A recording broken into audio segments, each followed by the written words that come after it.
चलिए शुरुआत करते हैं आज के चैप्टर की। जैसा कि मैंने कहा, आज हम करने वाले हैं क्वेश्चन टैग। क्वेश्चन टैग के बारे में बात करें तो जब हम कोई बात बोलें और उस बात की सहमति हेतु सामने वाले व्यक्ति से वाक्य के अंत के तुरंत बाद एक छोटा सा प्रश्न जोड़ें तो उसे क्वेश्चन टैग कहा जाता है। जैसे कि अगर मैं कहूँ जैसे कि मैं कहूँ आज बहुत गर्मी है ना। तो मैंने यहाँ क्या बोला, आज बहुत गर्मी है ना। तो जो मैंने है ना बोला है ना लास्ट में, ये क्वेश्चन का काम करेगा। एग्जाम्पल के तौर पे जैसे मैंने बताया सेंटेंस, इसको इंग्लिश में देखते हैं। It is very hot today isn't it. मैंने क्या बोला, it is very hot today isn't it. तो इजंट इट जो है, या अंग्रेजी के वाक्य के अंत में लिख के इजंट इट को ही क्वेश्चन टैग कहा जाता है। एक खास बात जो आपको पता होनी चाहिए और आपको ये नोट भी करना चाहिए, वो यह है कि सकारात्मक वाक्य यानी कि पॉजिटिव वाक्य के अंत में क्वेश्चन टैग जो होगा वो नकारात्मक यानी नेगेटिव होगा, और नकारात्मक वाक्य के अंत में जो क्वेश्चन टैग होगा वो सकारात्मक यानी कि पॉजिटिव होगा। चलिए कुछ उदाहरण लेके समझते हैं, कुछ एग्जांपल ले लेते हैं ताकि बहुत अच्छे से क्लियर कर सकें। मान लीजिए मैं कहता हूँ, उसे पैसा व्यर्थ करना अच्छा नहीं लगता है ना। उसे पैसा व्यर्थ करना अच्छा नहीं लगता है ना। तो ये इंग्लिश में बनेगा, ही does not like extra vegans does he. तो मैंने भी क्या कहा था, अगर सेंटेंस नेगेटिव है तो जो उसका क्वेश्चन टैग होगा वो पॉजिटिव में होगा, तो यहाँ पे मैंने डज ही लगाया। लेकिन अगर वो चीज़ नेगेटिव में होती, पॉजिटिव होती, तो ये नेगेटिव में क्वेश्चन टैग बनता।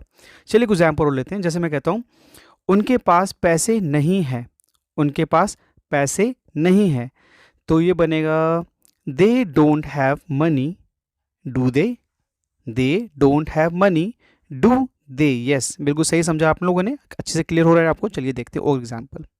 चलिए एग्जाम्पल और लेते हैं। वो एग्जाम्पल हम लेते हैं, मान लीजिए मैं कहता हूँ, मुझे तुम्हें 50 रुपये देने हैं है ना। मुझे तुम्हें 50 रुपये देने हैं है ना। तो ये बनेगा, आई ओव यू 50 रुपीज़ डोंट आई। आई ओव यू 50 रुपीज़ डोंट आई। अब यहाँ पे मैंने सेंटेंस पॉजिटिव में करा तो जो क्वेश्चन टैग था वो हमारा नेगेटिव में अगेन डोंट आई। ठीक है, चलिए एक दो एग्जांपल और लेते हैं। जैसे मैं कहता हूँ, तुम अच्छी इंग्लिश बोल सकते हो है ना। तुम अच्छी इंग्लिश बोल सकते हो है ना। तो ये कैसे बनेगा, you can speak good English. You can speak good English can't you. बिल्कुल सही, कांट यू। तो जो कैन नोट का जो हमारा कॉन्ट्रैक्शन बनता है वो कांट बनता है, तो यहाँ पे हमने इसको नेगेटिव में कांट यानी जो क्वेश्चन टैग हमने कांट लिया है। बिल्कुल सही। चलिए आगे बढ़ते हैं। एक खास बात जो आपको पता होनी चाहिए, ये कुछ 2-3 पॉइंट्स मैं आपको बताने वाला हूँ। ये पॉइंट आपको याद रखने या फिर लिख लेने और लिख के अच्छे से पढ़ने, ताकि ये चीज़ें क्लियर हो जाए, क्योंकि कुछ चीज़ें थ्योरिकल क्लियर होना ज़रूरी हो जाती हैं। जब हम कोई टेंस कर रहे हैं तो उस टेंस के जो हमारा हेल्पिंग वर्ब होती है, हम उसके अकॉर्डिंग उसका कॉन्ट्रैक्शन बना लेंगे। लेकिन कुछ सेंटेंसेस ऐसे होते हैं जिसके अंदर हमारे को जो हेल्पिंग वर्ब है उसकी वो वाले कॉन्ट्रैक्शन नहीं लगते, चेंज होते हैं। जैसे एग्जांपल के तौर पे अगर मैं बोलता हूँ, आपने लेटस सुना होगा या फिर लेट्स। हाँ, लेटस या फिर लेट्स अगर से शुरू होने वाले जो वाक्य होते हैं उनका जो क्वेश्चन टैग होता है वो शैल वी होता है। हाँ, शैल वी। जैसे कि एग्जाम्पल ले, मान लीजिए मैं कहता हूँ, let's leave now. Let's leave now, तो उसका जो कॉन्ट्रैक्शन होगा शैल वी होगा। तो ये सेंटेंस पूरा कैसे बनेगा, let's leave now shall we. इसी तरीके से और भी कई चीज़ें होती हैं। जैसे कि मान लीजिए मैं कहता हूँ, आई एम जो होता है, आई एम से शुरू होने वाले सकारात्मक यानी कि पॉजिटिव वाक्य जो होते हैं उनका जो क्वेश्चन टैग होता है वो आरंट से बनता है, यानी आरंट आई। आरंट आई। आप सोच रहे होंगे कि आई एम का क्वेश्चन टैग, हाँ इसी तरह से बनता है। आई एम का जो जो क्वेश्चन टैग होगा वो आरंट से बनेगा, आरंट आई। मैं इसको एग्जांपल देता हूँ, जैसे कि I am ready. I am ready aren't I. I am ready aren't I. बिल्कुल। हाँ, तो ये पॉइंट है, छोटे छोटे पॉइंट है जो आपको याद रखने हैं। चलिए कुछ 2-3 चीज़ें और मैं आपको क्लियर कर देता हूँ ताकि और अच्छे से क्लियर हो जाए। कुछ पॉइंट्स हो रहे हैं जो आपको याद रखने हैं। ऐसे ही कुछ वर्ड्स और होते हैं, जैसे मान हार्डली, स्केर्सली, सेल्डम जैसे जो नकारात्मक अर्थ जो होते हैं, जो व्यक्त करने वाले शब्द होते हैं, इनके साथ जो हमारा क्वेश्चन टैग होता है वो सकारात्मक जोड़ा जाता है, यानी सकारात्मक क्वेश्चन टैग जोड़ा जाता है इनके साथ।